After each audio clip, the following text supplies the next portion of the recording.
The city of Spokane thinks tens of thousands of people could move to Spokane in the next 20 years. Why environmental groups are concerned. The weather's going to warm up this weekend, so say bye to the snow and hello to more rain.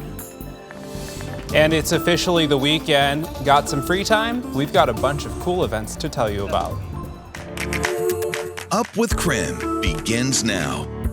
Good Saturday morning to you. Thanks for starting it off with us here on Up with KREM. I'm Tim Pham. Let's get on over to meteorologist Thomas Patrick. Thomas, people want to make plans today for the weekend. What's going on weather-wise? Yeah, actually, I think today is a pretty fair February day.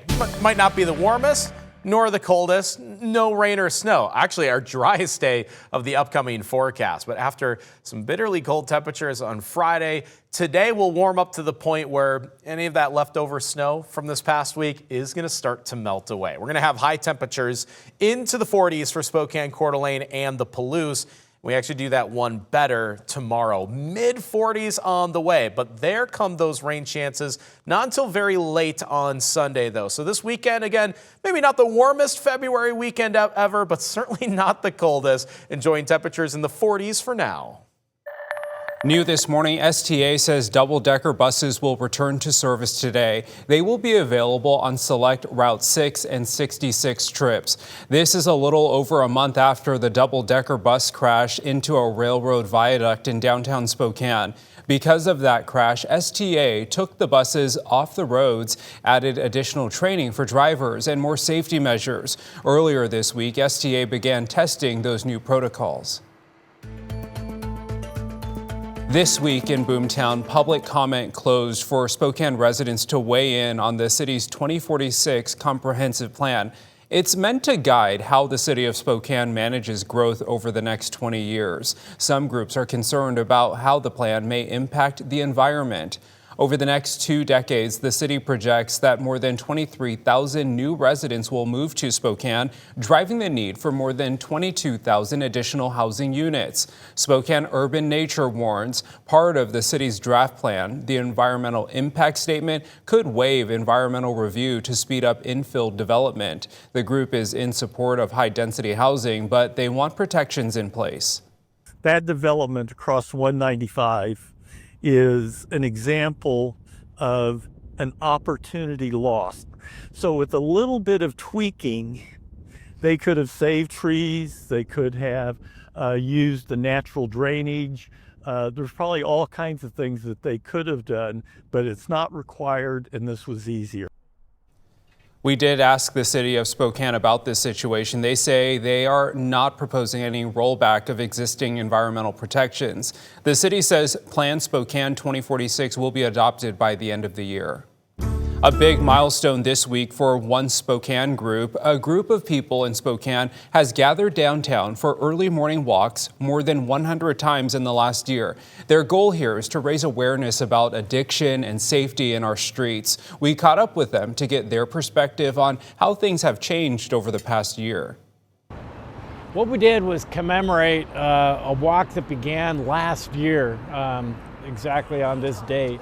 And we did 100 straight days. And last year, we were really calling attention. A group of us would gather every day, 100 straight days, to call attention to the things that were going on downtown. And we were really looking for just a stronger response to something that we really feel like we have to address as a city.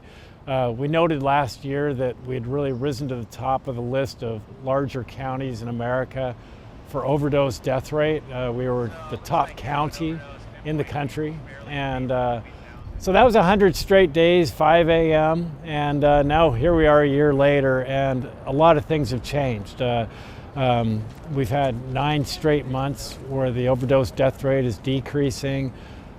People moving out of shelter into permanent supportive housing has gone up 86%. We have a lot of statistics like that indicating that we're moving in the right direction. So this was a different feeling today. We were really commemorating progress instead of really just calling out a problem. We're making changes, the city is addressing it, and we just have to keep going. So I think today was more about just building more energy around something that's working. It's officially the weekend. You know what that means. It's time for your weekend What's Up. First up, Scraps. They have a special adoption event for adult dogs. The Take Me Home adoption event is today from noon to 4 p.m. The special $60 adoption fee includes spay and neutering, 1-year rabies vaccination, microchip, and a 1-year dog license. So this is a really great opportunity to find a loving dog a forever home. KSPS PBS Future Day is a free family event designed to ignite children's curiosity about the world of work. Kids of all ages can participate in hands-on challenges led by people working in local trades and careers. That's today at SCC Lair Student Center from 10 to 2 p.m. The 5th annual Spokane Comedy Film Festival is today at the Garland Theater. It will feature 28 short films made right here in the Inland Northwest. Tickets are $10. Doors open at the Garland at 6 p.m. and the show starts at 7. The founder of the festival, Josiah Carlson, joined evening anchor Sydney Schofield in the KREM 2+ studio to talk about this year's big show. So if people go out to this event, what can they expect? They can expect 2 hours of awesome locally made laughs. Everything here is made by different comedians in town, different filmmakers, and yeah, just a lot of shorts. There's going to be 28 this year. So wow. Yeah, and under 2 hours, so nice and tight. It's going to be good. It's going to be the best year. You can catch that full interview on KREM 2+. Just download on your TV and watch for free.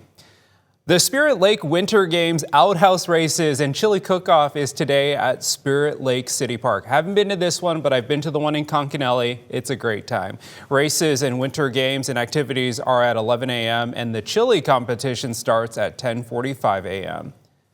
WSU Nutrition and Exercise Physiology students are holding a couple of cook-a-thons today at Shadle Park Library.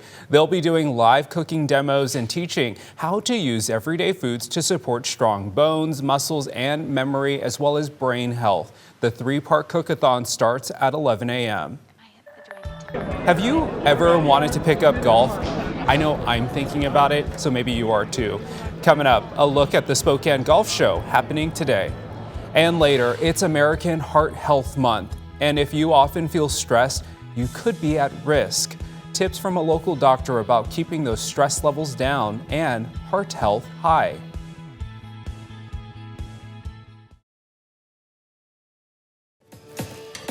Well, get ready to tee off. The Spokane Golf Show is back this weekend, and we have Karen Upchurch with us with the Spokane Golf Show. Good morning. Thanks for being here. Good morning. Thanks for having me. So tell us about the Spokane Golf Show. I've heard of it. I've never personally been, but I know it's a great time. It's just a fun, exciting time. Everybody's anticipating the spring and the summer and what they're going to do and where they're going to golf. And so it's just kind of a kickoff to the season and excitement to get together with your friends and go down and to the convention center and find out what the new gear is, where they can travel. Okay.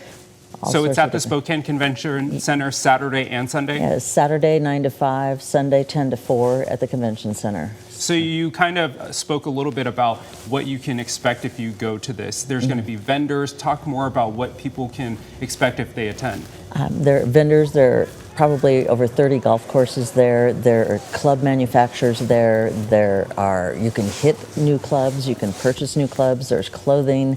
There's health-related types of chiropractic and other exercise types of things. And tell us about the Women's Clubhouse. That's new this year, right? Yeah, new this year. We just kind of wanted to provide a nice, safe, fun place for women to come. There's wine tasting, there's massage chairs, but it's like, I know, it's not for you. Dang it. And, but you can learn from women who are in the industry that can talk to you about why you should join a women's club, or how do you get your club, how do you fit clubs, why should you have clubs fit, why should you have a handicap, and it's for every level of women, and just thought it would be very cool to do and provide, because there's a lot of amazing female instructors and golf professionals in our region as well. Absolutely. And you know, it can be intimidating stepping into a new sport, right? Yeah. And so it's cool that there's a place for women to be able to ask those questions. But really, I think anyone could go to any of the vendors and they're all fabulous. Oh, definitely. So what are some of the things that people tend to get most out of this?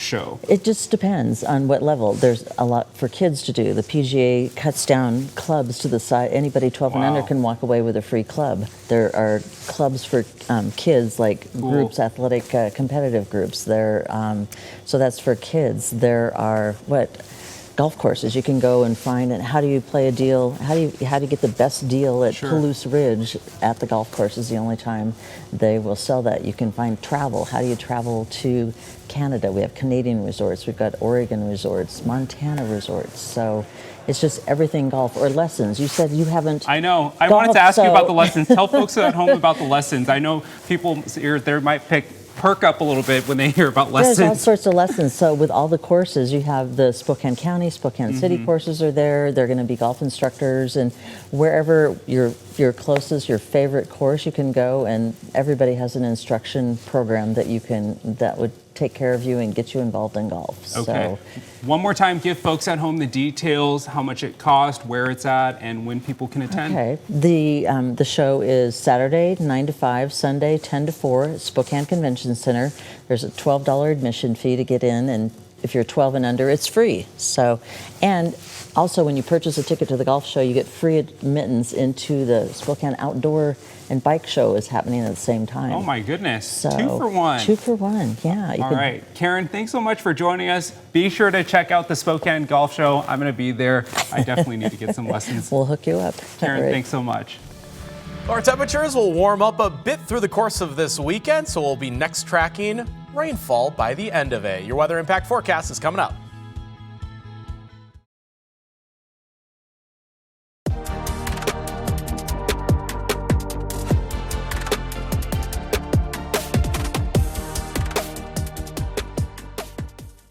All right, good morning, everyone. We have a special guest with us for American Heart Month with us. We have Dr. Mohit Jain with us with MultiCare with us. You're a cardiologist. Good morning, doctor. Thanks for being here. Good morning. Thank you for having me. You know, doctor, I wanted to bring you in. It is American Heart Month, and we wanted to talk about the heart health. But something really interesting is that, you know, a lot of us deal with stress, and stress can really impact the heart. So tell us about the connection between the two.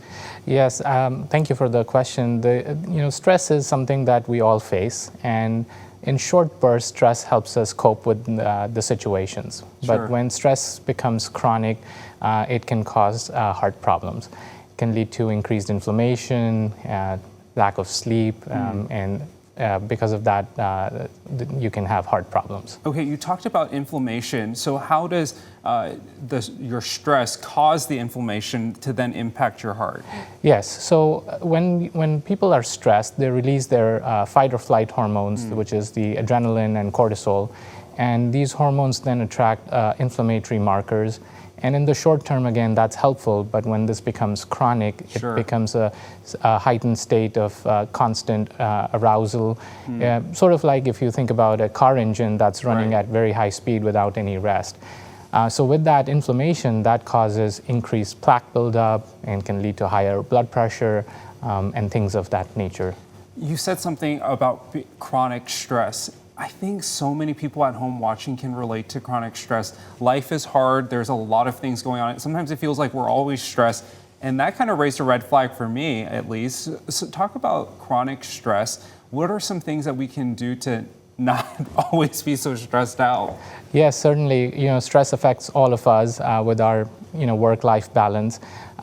It's actually, we're recognizing that it's an important marker for cardiovascular health. And early recognition can prevent long-term outcomes. We recommend sustainable habits to reduce stress rather than drastic changes.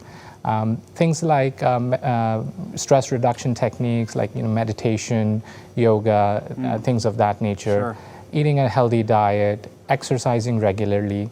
Even doing 20 to 30 minutes of movement can have dramatic outcome changes. And stress can really impact our sleep, and we know sleep is so important for heart health. Talk about how stress impacts sleep and something that we can do to maybe have better sleep. Yes, it's a very difficult proposition, but stress increases inflammation, raises blood pressure, and it leads to poor coping mechanisms. And because of coping mechanisms, we often want to stay up, we want to drink more alcohol and things of that nature, and that further makes our sleep poor. When we have poor sleep, it increases our cortisol levels, our adrenaline levels, leads to conditions like sleep apnea, high blood pressure, and it just becomes a vicious cycle.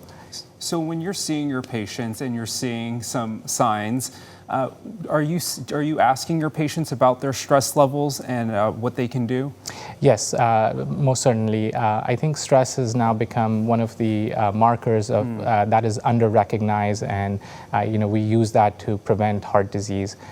Symptoms such as fatigue, persistent fatigue, high blood pressure, worsening symptoms, metabolic derangements, all of these are pointing towards increased stress.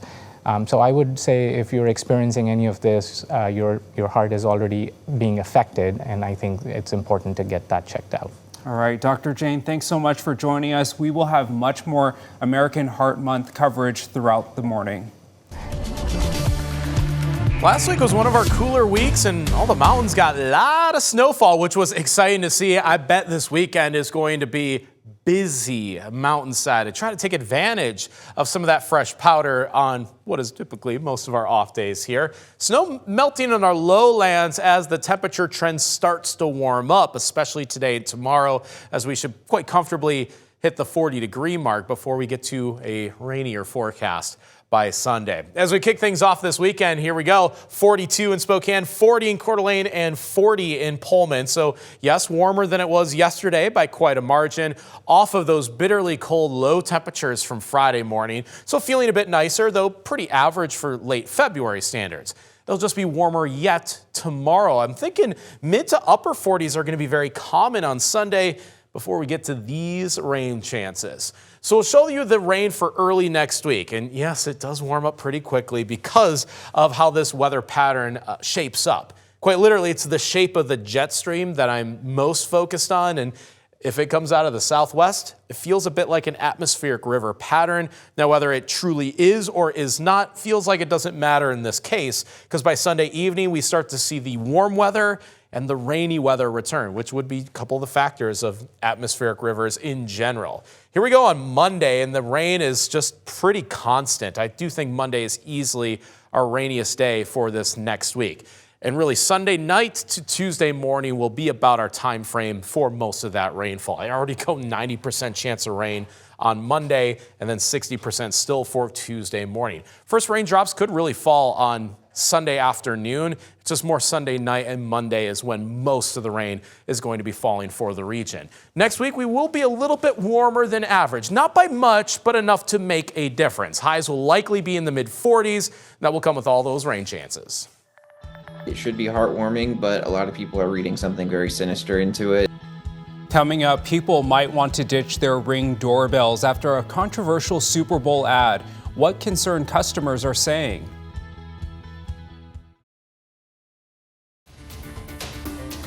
Privacy concerns around video surveillance and artificial intelligence. It's a topic getting a lot of attention after a Super Bowl ad for Amazon's Ring doorbell and its search party feature, which uses AI to help find lost dogs. Some say it's a great way to track and locate our furry friends, but others don't want extra surveillance. Michael Yoshida joins us to break it all down.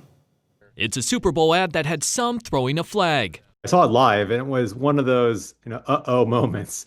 Ring, the Amazon-owned video door company, promoting its search party feature.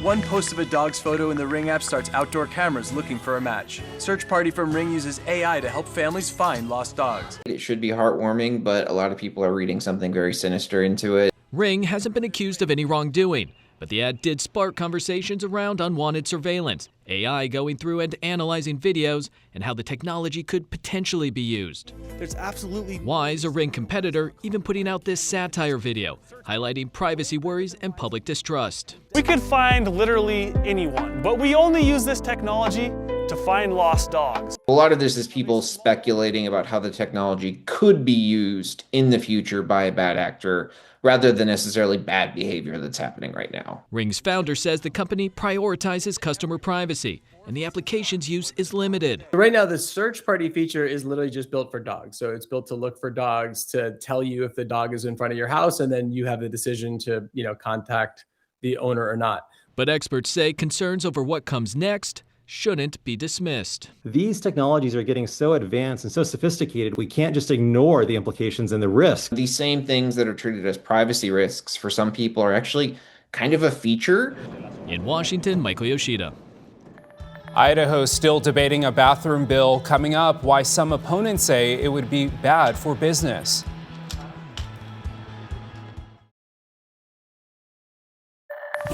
We don't have enough money there to pay our fixed costs to start the season.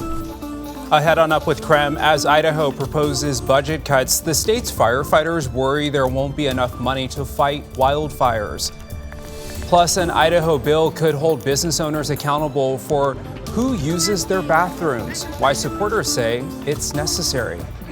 Plus, Train Dreams continues to win big, their latest award, and more on the filmmaker's experience in Eastern Washington. Up with KREM begins now. Hi friends, good Saturday morning to you. Thanks for staying with us here on Up with KREM. I'm Tim Pham. Let's get on over to meteorologist Thomas Patrick. Thomas, my goodness, yesterday was so cold. It looks like we're going to rebound this weekend. Yeah, I was gonna mention that because it was our coldest point of the whole winter in late February, Tim. That does not happen all that often, but then again, it has been a more mild winter than not, so those cold spells have been few and far between. And yes, we do rebound actually pretty quickly later today after temperatures are in the 20s this morning. We'll be in the 40s this afternoon. Actually a pretty quiet weather day. So what's going to happen for this next week is we're going to have a big change in our weather pattern. This is kind of the big setup like today and tomorrow, and what you're going to notice is that this jet stream is going to start to angle more out of the southwest and point towards the northwest, thus giving us more mild conditions. It's pretty simple. If the winds are more southerly, it tends to be warmer. If the winds are more northerly, it tends to be colder. And we have the former in this case for this week. Now, because it looks kind of like an atmospheric river, it is going to come with some rain chances. The first of that by Sunday evening. A bill requiring Idaho businesses to separate bathrooms and changing rooms by biological sex is moving through the state legislature. Ted Hill, the bill sponsor, says his focus is safety, especially for women and girls. The bill would allow someone to sue a business or government agency if they encounter a person of the opposite biological sex in restrooms or changing facilities. Some lawmakers from both sides of the aisle argue the legislation's wording is unclear and could lead to costly legal battles. When we start holding businesses and government accountable for individual decisions, we are on the slippery slope. This bill is an activist dream. This is a way to go. It puts a bounty on the government of $10,000 just simply for somebody being in the wrong room. Single occupancy restrooms, medical situations, and parents assisting children would all be exempt from this bill. We don't have enough money there to pay our fixed costs to start the season, even if we have 0 fires. Idaho lawmakers are still working to cut the state's budget. Now, lawmakers are concerned about what future cuts could mean for the Department of Lands. In order to fix the projected budget deficit, Governor Brad Little wants to cut 3% from almost all state departments, and some lawmakers even want bigger cuts. But that could hurt Idaho's ability to fight wildfires. Idaho is in the middle of a snow drought, which could mean a long and extreme fire season. The state's wildfire suppression fund has $2.8 million right now. The proposed cuts will take a total of almost $400,000 from their budget. That won't cover very much during fire season. But we do have the ability to use deficiency warrants, and I equate it to putting fire on a credit card. So we can pay our contractors, our vendors, our personnel right now, but then I need to square up with the legislature and have them pay the bills in the future. IDL says they've been seeing more human-caused fires, more extreme fire behavior, and longer wildfire seasons. Right now, it's a time for a recap of the top stories on KREM.com this week. We begin with a push by Spokane Mayor Lisa Brown. She wants to put Spokane under an interim emergency ordinance that would prohibit the use of private property for detention facilities in the city of Spokane. This comes as the Department of Homeland Security is trying to get new ICE detention facilities. This ordinance would restrict private property owners from leasing to DHS, ICE, or other entities for detention purposes. If passed, the ordinance would immediately go into effect for 1 year. It could then be permanently incorporated into the City of Spokane's development regulations as part of the comprehensive plan update. Well, sad news this week. Medical Lake High School student and basketball player Owen Pitts passed away. Pitts had terminal cancer. You may remember earlier this season, the basketball team honored him with a graduation ceremony. And our final top story, ICE took a Spokane woman into custody in front of her 16-month-old child. Now her family hopes ICE will release her. Sharon Yu in Seattle tells us more.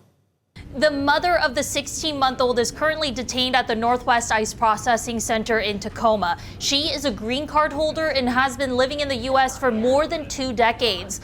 Lauren Morris's family says she was leaving the Spokane County Courthouse last Wednesday when ICE did a traffic stop to arrest her. She was arrested with her baby in the car who was watching everything. Her family says Morris was at the courthouse for probation related to a restraining order violation, but that restraining order has since been rescinded.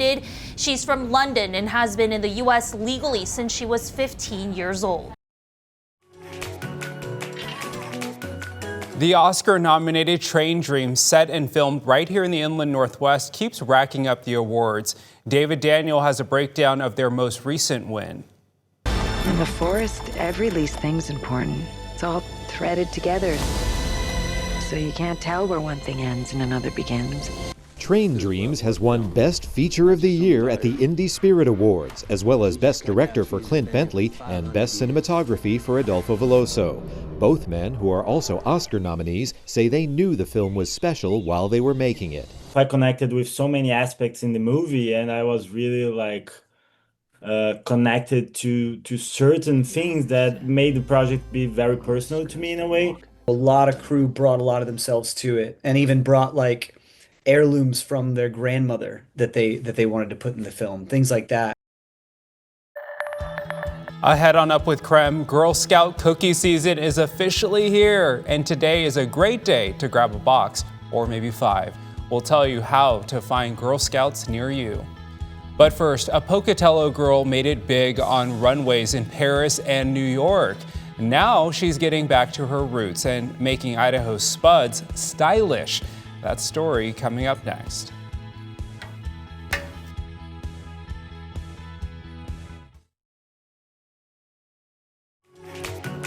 We want to show off the best of the Northwest, and today we're telling you about a fashion designer pulling inspiration from the potato fields of Idaho. Here's how a Pocatello girl took on New York Fashion Week.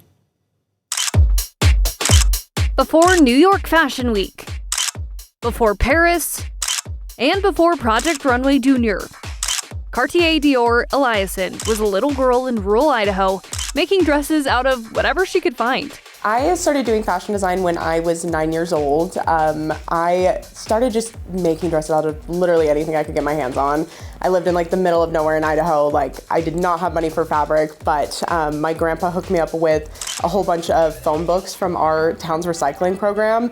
And that's kind of how I started. I made dresses out of phone books, out of tax forms, things like that, just anything I could get my hands on. And that creativity was cut out for more than just the small town seams of Pocatello.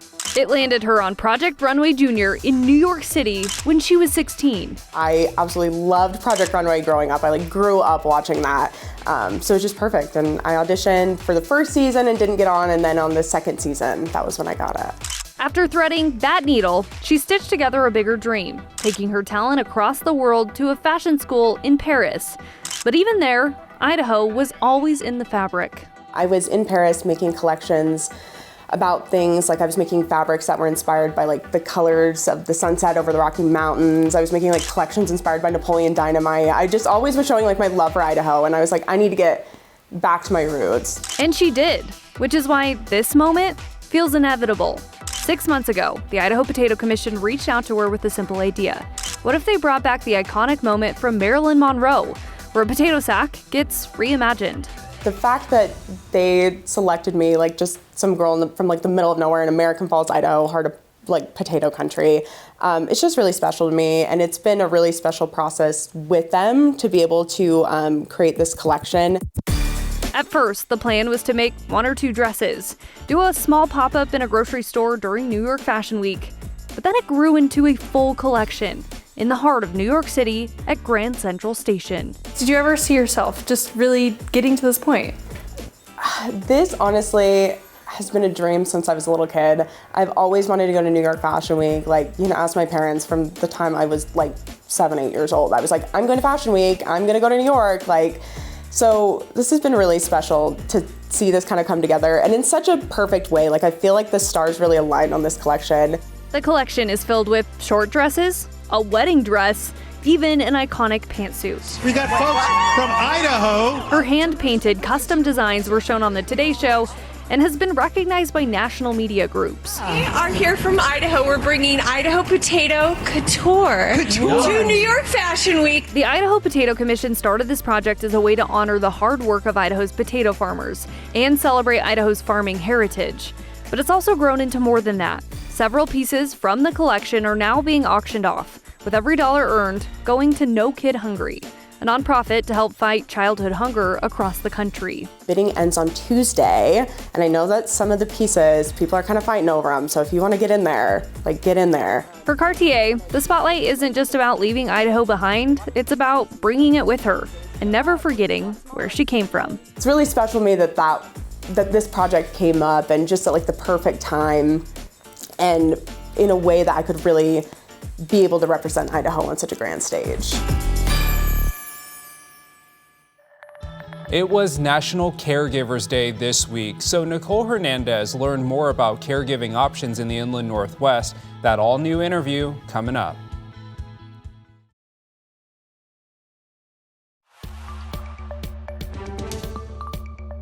So this week is National Caregivers Week, and we have Amber with us. Amber, you're an expert in in-home care because you are part of an agency, right? So first, can you explain in what situation would someone end up in need of a caregiver or being a caregiver in a home? Having a caregiver in a home is really good, not only for the client, but also for the family, because we provide peace of mind to both the client as well as the family. That they are safe, that they're taken care of, and the family can, continue to go about their usual day, whether that be self-care, running to the grocery store, handling appointments, or for families, making sure that they're still taking care of their loved ones at home, while their other loved one who is in need of care is also taken care of in the process. I think there might be a stipulation that if you hire somebody as an in-home caregiver, that they're there all the time and it's expensive. And are there in-between options for people who maybe just need a little bit of help but not 24/7 help? Oh gosh, yeah, absolutely. It can be something as simple as helping someone get to an appointment. It could be part-time companion care, a couple hours a week, just to help them around the house and provide a friend to them. All the way to 24-hour care where we're there all day and we're there all night. Every family and every situation is so unique and so different. And I know that in-home care agencies try to be as flexible as we can to assist the individual needs. And some people have not gotten to that point in their care journey, right? A lot of people at home caring for their loved ones themselves. Do you have tips for people who are going through that right now for how they can help manage the care with their lives? I think the number one tip that I would give is it's so important to prioritize self-care, to take care of yourself as the caregiver. We can't take care of other people until we're taken care of. And that allows you the time and the space to get back to being empathetic, to being patient, to being kind for the loved one who needs help. No, absolutely. And on top of that, I think it's a time management thing, right, as well. So at what point would you say if you're feeling a certain way or spending a certain amount of time that you think finding help is the correct step? I think when you enter into a phase where your self-care is starting to get neglected, that is a really good time to start looking at other options that are available in the community through other resources, just to help get some assistance so you can focus on yourself, on your needs, and to make sure that the needs aren't being neglected of the loved one. And if money is an issue, you're concerned about how much that will cost. Are there ways to get help in that situation? Absolutely. That's not specifically my department, but there are a ton of community resources that help either pay for it entirely or help supplement what it's going to be for them. And then real quick, obviously being National Caregivers Day, we want to give a shout out to the people who are actually caregiving. What are some of the things that you would say people don't necessarily realize caregivers do on a day-to-day basis that are really helpful for the families? I think the biggest thing that goes unnoticed is the companion care with the people that they're caring for. That could be just sitting with them and listening to the same story over and over again. It could be playing a board game or watching the news with them. There's a lot of skill and time and compassion that goes in to these families, but the things that the people remember is how they feel their interaction was while their caregiver was with them in the home. Yeah, no, that makes sense. Well, thank you very much for being with us here, Amber, and I hope you have a wonderful day. Oh, thank you so much. Last week was one of our cooler weeks, and all the mountains got a lot of snowfall, which was exciting to see. I bet this weekend is going to be busy mountainside to try to take advantage of some of that fresh powder on what is typically most of our off days here. Snow melting on our lowlands as the temperature trend starts to warm up, especially today and tomorrow, as we should quite comfortably hit the 40-degree mark before we get to a rainier forecast by Sunday. As we kick things off this weekend, here we go. 42 in Spokane, 40 in Coeur d'Alene, and 40 in Pullman. So yes, warmer than it was yesterday by quite a margin, off of those bitterly cold low temperatures from Friday morning. So feeling a bit nicer, though pretty average for late February standards. It'll just be warmer yet tomorrow. I'm thinking mid to upper 40s are going to be very common on Sunday before we get to these rain chances. So we'll show you the rain for early next week. And yes, it does warm up pretty quickly because of how this weather pattern shapes up. Quite literally, it's the shape of the jet stream that I'm most focused on. And if it comes out of the southwest, it feels a bit like an atmospheric river pattern. Now, whether it truly is or is not feels like it doesn't matter in this case, because by Sunday evening, we start to see the warm weather and the rainy weather return, which would be a couple of the factors of atmospheric rivers in general. Here we go on Monday, and the rain is just pretty constant. I do think Monday is easily our rainiest day for this next week. And really, Sunday night to Tuesday morning will be about our time frame for most of that rainfall. I already go 90% chance of rain on Monday, and then 60% still for Tuesday morning. First raindrops could really fall on Sunday afternoon. It's just more Sunday night, and Monday is when most of the rain is going to be falling for the region. Next week, we will be a little bit warmer than average. Not by much, but enough to make a difference. Highs will likely be in the mid-40s. That will come with all those rain chances. It's Girl Scout cookie season, one of the most delicious times of the year. We'll tell you where to get cookies and which cookies Washington and Idaho like best.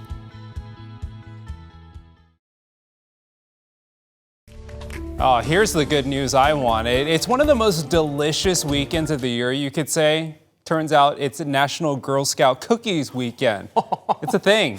Oh my goodness. That means all your favorite cookies and cookie sellers are getting ready. I can taste the Thin Mints already. I know. Right now, it's just online sales here in the Inland Northwest, but starting in March, look for those cookie booths. And they're really going to be saturating the market. You know, I mean, them. it's every hard, grocery store. Know, it's one of those things where you're like, oh my gosh, don't make eye contact. Don't make eye contact. Yeah, but I'm just kidding. But they're great salespeople. They're great They're salespeople, amazing. and the cookies are great. So, Thomas, I do have a question for you. Do you have a favorite Girl Scout cookie? I am a classic Thin Mints kind of guy. I've kind of warmed up to the, they're called Samoas in these parts, aren't they? Those because are really I good grew up too. in the Midwest where they were Caramel Delights. Because they have the different names for the same different cookies regions, for the different regions. See, the video has Caramel Delights on the box right there. Yeah.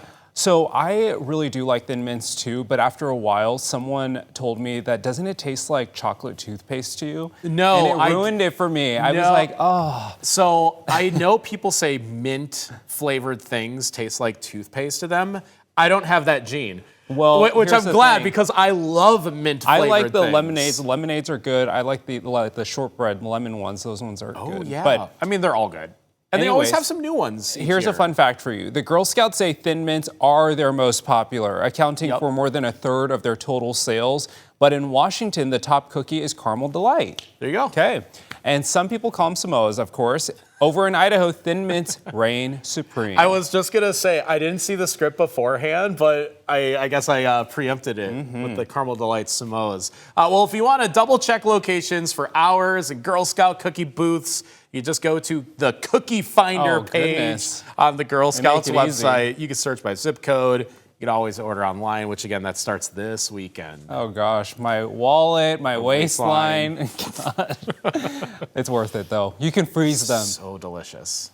Well, why would you freeze them when you could just eat the whole sleeve? Because cookie season doesn't last forever, and Thin Mints are great frozen. True. All right, that'll do it for us here, friends. Be sure to join us back here tomorrow morning for more Up with KREM.